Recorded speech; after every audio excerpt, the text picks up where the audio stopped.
Friends, శ్రావణ మాసం విశిష్టత. శ్రావణ మాసం కాబట్టి లక్ష్మీ నరసింహ స్వామి ఇది 1000 నూతుల కోన. ఒకప్పుడు 1000 బావులు ఉన్నాయంట ఫ్రెండ్స్ ఇక్కడ.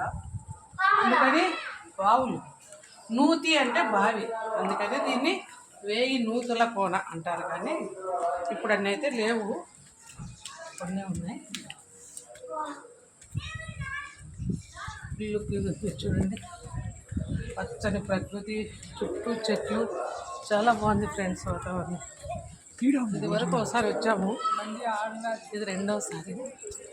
ధ్వజస్తంభం వ్యూ అయితే పెద్ద.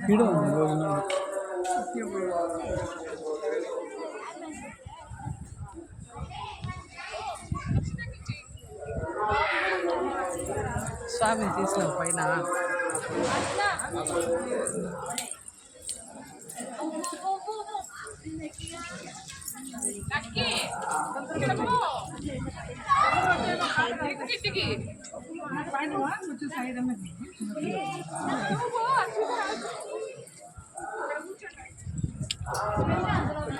కాలు కాలకుండా రానివా. ఇక్కడ